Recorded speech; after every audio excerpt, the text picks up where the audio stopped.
నమస్కారం సార్. నమస్కారం. Sir 10th qualification అంటే ఏదో ఒక డిస్టర్బెన్స్ వల్లనో ఆడపిల్లలకైతే పెళ్ళి అని కొన్ని కారణాల చేత 10th తోటే ఆగిపోయిన విద్యార్థులు చాలా మంది ఉంటారు. మరి అలాంటి వాళ్ళకు కూడా గవర్నమెంట్ జాబ్ తెచ్చుకోవాలి అన్న ఆశ, కోరిక రెండూ ఉంటాయి. మరి అలాంటి వాళ్ళు ఎవరైనా కూడా గవర్నమెంట్ జాబ్కి ప్రిపేర్ అవ్వాలి అంటే 10th క్వాలిఫికేషన్తో రాయగలే గవర్నమెంట్ జాబ్స్ ఏంటి సార్? 10th ఎలిజిబిలిటీ తోటి సంవత్సరానికి సుమారు 1,00,000 పోస్టులు ఉంటాయండి. వాటి జీతం కూడా తక్కువేమి కాదు. 40,000 నుంచి 50,000 మధ్యలో ఉంటాయి.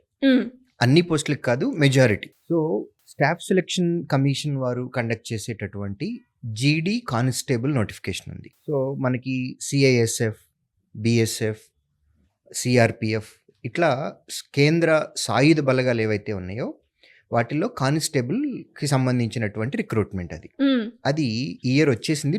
డేట్ అయిపోయింది, అది రీసెంట్గానే అయిపోయింది. 25,000కు పైగా పోస్టులు ఉన్నాయండి దానిలో. ఎవ్రీ ఇయర్ క్రమం తప్పకుండా వస్తుంది.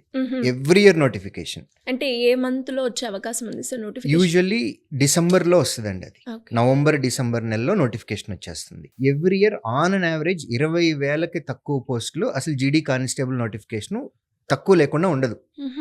20,000కి తక్కువ ఏ ఇయర్లోనూ ఉండదు. ఈ ఇయర్ అయితే 25,000 వచ్చినాయి. At the same time staff selection commission వారు ఎంటీఎస్, మల్టీ టాస్కింగ్ స్టాఫ్ అని ఇంకొక నోటిఫికేషన్ రిలీజ్ చేస్తారు. అది కూడా పెద్ద నోటిఫికేషనే. సో ఇవన్నీ కూడా సెంట్రల్ గవర్నమెంట్ జాబ్స్. మనకి ఇన్కమ్ ట్యాక్స్ కానివ్వండి, లేకపోతే కస్టమ్స్ కానివ్వండి, ఇట్లా వీటన్నిటిలోనూ లోయర్ లెవెల్ జాబ్స్ అనమాట. Multi tasking staff, MTS notification. Next రైల్వేలో వచ్చేసేటప్పటికి గ్రూప్ డి. రైల్వే నోటిఫికేషన్స్ అన్నిటిల్లో కూడా లాస్ట్ 2 years నుంచి మనకి రెగ్యులరైజ్ అయిపోయినాయి. అంటే ఎవ్రీ ఇయర్ ప్రతి నోటిఫికేషన్ వస్తుంది రైల్వేలో. రైల్వే వారు ఇచ్చేటటువంటి అన్ని నోటిఫికేషన్స్లో కల్లా హైయెస్ట్ నంబర్ ఆఫ్ వేకెన్సీస్ ఉండేటటువంటి నోటిఫికేషన్ గ్రూప్ డి. సో ఈ గ్రూప్ డి నోటిఫికేషన్ కూడా 10th క్లాస్ ఎలిజిబిలిటీనే ఉంటుంది. అదేవిధంగా ఇప్పుడు అప్లై చేసుకోవటానికి ఇండియా పోస్ట్ జీడిఎస్ అని ఉంది. జీడిఎస్ అంటే గ్రామీణ్ డాక్ సేవక్ అని ఉంటుంది.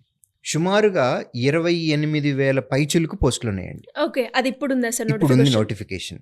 దీనికి బ్యూటీ ఏంటి అని అంటే ఎలిజిబిలిటీ 10th క్లాసే, కానీ రిటర్న్ ఎగ్జామ్ ఉండదు, మెరిట్ బేసిస్. 10th క్లాస్లో ఎవరికి ఎక్కువ మార్కులు ఉంటే వారికి ఇచ్చేస్తారు. ఇంకొకటి, ఈ జీడిఎస్కి సంబంధించి సెలక్షన్ వచ్చింది అని అనుకోండి, పోస్టింగ్ మీ ఊర్లోనే ఉంటుంది. ఓహో బా, వాట్ ఏ ఫెసిలిటీ. మీ ఊరిలోనే ఉంటుంది. మీ జిల్లా కూడా కాదు, మీ మండలం కాదు, మీ ఊరిలో మీరు ఉద్యోగం చేసుకోవచ్చు. ఎప్పుడు వస్తాయి సార్? అంటే నోటిఫికేషన్ ఉంది అన్నారు. నోటిఫికేషన్ ఇప్పుడు ఆల్రెడీ వచ్చేసిందండి. ఎప్పుడు ఉంటుంది? ఎలా అప్లై చేసుకోవాలి? ఏ విధంగా ఉంటుంది? ఆన్లైన్లో ఇండియా పోస్ట్ వెబ్సైట్ ఉంటుంది. ఇండియా పోస్ట్ వెబ్సైట్లోకి వెళ్ళిపోయి డైరెక్ట్గా అప్లై చేసేసుకోవటమే. సో ఈ సెలక్షన్ ప్రాసెస్లో కూడా మీ ఊరికి సంబంధించి మీకు హైయెస్ట్ మార్కులు ఉన్నాయంటే మీకు ఉద్యోగం వచ్చేస్తుంది. So purely merit basis. At the same time state గవర్నమెంట్కి సంబంధించి బోత్ తెలంగాణ అండ్ ఆంధ్రప్రదేశ్ రెండిట్లోనూ మనకి డిస్ట్రిక్ట్ కోర్ట్స్ ఉంటాయి, హైకోర్టులు ఉంటాయి. డిస్ట్రిక్ట్ కోర్టుల్లో సంబంధించినటువంటి అటెండెంట్ పోస్టులు ఇప్పుడు ఆల్రెడీ నోటిఫికేషన్ వచ్చింది. ఇది బోత్ తెలంగాణలో వచ్చింది, ఆంధ్రప్రదేశ్లో కూడా వచ్చింది. అదేవిధంగా హైకోర్టుకి సంబంధించి సబార్డినేట్ ఈ నోటిఫికేషన్ కూడా ఉంటుంది. సో ఆంధ్రప్రదేశ్, తెలంగాణ స్టేట్స్లో ఎవరైతే 10th క్లాస్ కంప్లీట్ చేస్తున్నారో వారు ఇప్పుడు డిస్ట్రిక్ట్ కోర్ట్స్కి సంబంధించి నోటిఫికేషన్ అవైలబిలిటీలో ఉంది, దానికి అప్లై చేసేసుకోవచ్చు.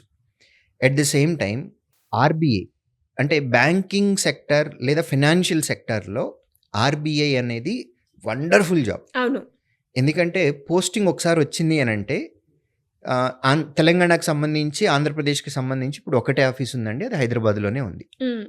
వాళ్ళ జీవితాంతం వాళ్ళు రిటైర్మెంట్ అయిపోయేంత వరకు వాళ్ళు ఒకే ఆఫీస్లోనే పనిచేస్తారు. సేమ్ ప్లేస్, సేమ్ ఆఫీస్ కూడా. సో జాయినింగ్ అక్కడే ఉంటుంది, రిటైర్మెంట్ కూడా అక్కడే ఉంటుంది. సో ఆఫీస్ అటెండెంట్ పోస్ట్, దానికి నోటిఫికేషన్ ఆల్రెడీ ఉంది ఆర్బీఐది. దానిలో అడ్వాంటేజెస్ కూడా చాలా బ్యూటిఫుల్ అడ్వాంటేజెస్ ఉంటాయి. ఫెసిలిటీస్ బ్రహ్మాండంగా ఉంటాయి. ఆ నోటిఫికేషన్‌కి అప్లై చేసుకోవచ్చు. ఓకే. సో, ఇట్లా సుమారుగా ఇయర్‌లీ మీరు కాలిక్యులేట్ చేస్తే 10థ్ క్లాస్ ఎలిజిబిలిటీ తోటే సుమారు 1,00,000 పోస్టుల వరకు ఉన్నాయండి. హుహు. అండ్ అలాగే సార్ 1,00,000 పోస్టుల వరకు ఉన్నాయి అని చెప్పారు. అంటే జీతం ఏ విధంగా ఉంటుంది? 10థ్ కదా! జీతం ఏమైనా తక్కువుంటుందా? ప్రభుత్వ ఉద్యోగం అయితే అవుతామని తెలుస్తుంది. కానీ జీతం కూడా చూస్తారు కాబట్టి ఏ విధంగా ఉంటుంది మీరు నేను చెప్పిన చెప్పిన వాటిల్లో ఒక్క ఇండియా పోస్ట్‌లోనే కొంచెం తక్కువ సాలరీ ఉంటుంది. సుమారు 15,000 నుంచి 20,000 మధ్యలో ఉంటుంది. హ్మ్. బట్ మిగిలిన అన్నిటిలోనూ 30,000కి పైగానే ఉంటాయండి. జీడీ కానిస్టేబుల్ అయితే 40,000 జీతం వస్తది. హుహు. అబ్బా! ప్లస్ వాళ్ళు ఒక్క రూపాయి సొంతగా ఖర్చు పెట్టుకోక్కర్లేదు. డ్యూటీలో ఉన్నప్పుడు యూనిఫార్ము డిపార్ట్‌మెంటే ఇస్తుంది. ఫుడ్ డిపార్ట్‌మెంటే పెడుతుంది. హ్మ్. ట్రావెల్ అలయన్సెస్ ఇయర్‌లీ ఇన్ని టైమ్స్‌కి ఇంటికి వెళ్ళి రావడానికి టికెట్స్ చార్జెస్ ఓకే. ఇట్లా బ్రహ్మాండంగా ఉంటుంది. నేను చెప్పినటువంటి ఆర్‌బీఐ అటెండెంట్ ఉంది. ఆర్‌బీఐ అటెండెంట్‌కి కూడా 30,000 రూపాయల వరకు జీతం వస్తుంది. At the same time quarters ఇస్తారు.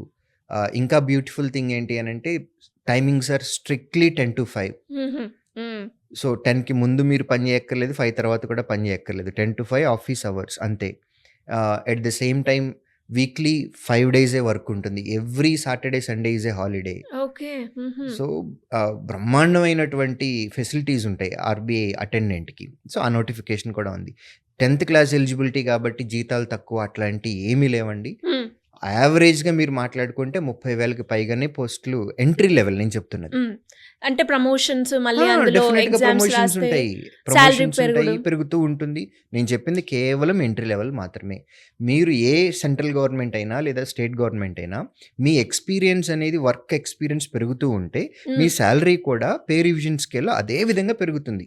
ఎంట్రీ లెవెల్‌లో 10థ్ క్లాస్ ఎలిజిబిలిటీ తోటి 30,000, 40,000 సాలరీస్ బ్రహ్మాండంగా ఉన్నాయి. ఆపర్చునిటీస్ చాలా ఉన్నాయి. ఇంట్లో గనక మనకి ఫినాన్షియల్ ప్రాబ్లమ్స్ ఉన్నాయి. మనం చదువుకోవటానికి ఇబ్బందవుతుంది అని ఎవరైనా సరే హ్మ్. Below middle class are lower middle class వారు ఆడపిల్లలు అవ్వచ్చు లేదా మగపిల్లలు అవ్వచ్చు.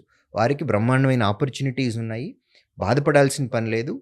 కేంద్ర ప్రభుత్వం లేదా రాష్ట్ర ప్రభుత్వం లేదా పబ్లిక్ సెక్టర్ జాబ్స్ ఉన్నటువంటివి వారికి డెఫినిట్‌గా అందుబాటులో ఉన్నాయి. డెఫినెట్‌గా సార్. అండ్ గ్రేట్ అవేర్‌నెస్ అనొచ్చు. అండ్ ఇంకా ఎవరికైనా కూడా 10థ్ క్వాలిఫికేషన్‌తో సంబంధించి ఎలాంటి ఇన్ఫర్మేషన్ కావాలి అన్నా, అండ్ అలాగే శ్రీధర్ సీసీలో ఉన్న కోర్సెస్ గురించి తెలుసుకోవాలి అన్నా, కెరియర్ గైడెన్స్ కావాలి సార్ మీ దగ్గర నుంచి అనుకునే వాళ్ళు ఎవరైనా కూడా మిమ్మల్ని అప్రోచ్ అవ్వాలి అంటే ఏ విధంగా ఉంటుంది సార్?